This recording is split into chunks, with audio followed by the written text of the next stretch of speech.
Hi all, I am Deepa and today I am going to explain about the IDE which we are using in Apex programming language. In Apex programming language, we are using the developer console as a IDE.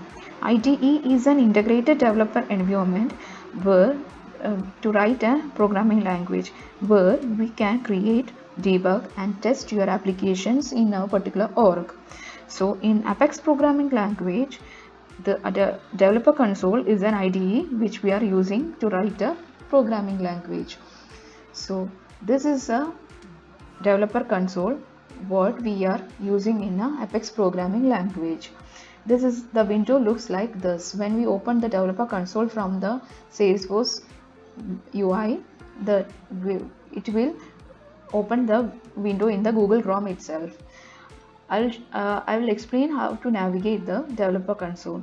First, we have to go to the setup gear icon in the Salesforce CRM, Salesforce UI page. From that drop down menu, we can get the developer console and we'll open the window like this. Here, we have different menus like file, edit, debug, test, workspace, etc. And here, this is the main source code editor window. And here the log window. There are different tabs here. In the source code editor window, we can create, edit, modify via Apex class or triggers, whatever we are writing in the code editor. We can edit here. Here there is a file icon. I will show you. This is a drop down display here. From here, if you want to create a new Apex base class, we can create a new Apex class. We can create Apex trigger. We can create a Visual Force component and any other lightning components. Everything we can navigate from the new icon, new button. And here there are different buttons like open lightning resource, save all. So if you have already created a Apex base class, if you want to open a particular base class, select the base class, Apex class and click on open. It will display on the code editor window. And this is a code editor window where we can edit our code and we can write a new base class.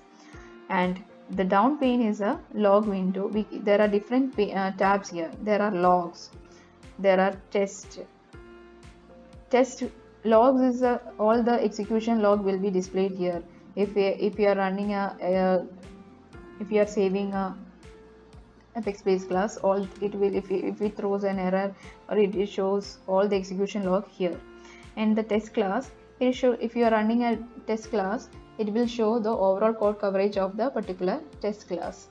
See, this is for example, this is a test class. If you want to see the particular code coverage of this test class, it can be displayed in this overall code coverage window.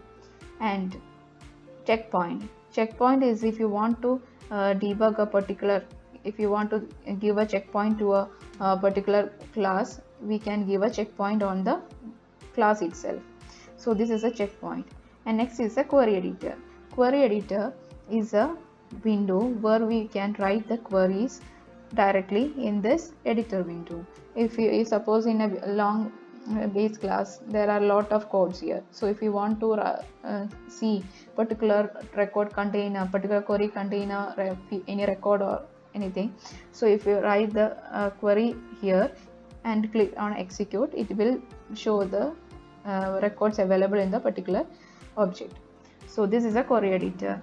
And here we can see in the top menu we can see a debug is a window where we can execute a particular class. See, we can write the Apex code directly here to execute. If we want to execute a particular piece of code or anything, we can click on execute. It will open a execution log window and we can see the code debug status in this execution log itself. And test is if I have already explained that if you want to run a particular test class, we can click on new run, and if you want to run a already tested class, we can click on the rerun. So these are the main menus which is available in the developer console. Hope you have got a brief idea about the developer console window. Thank you.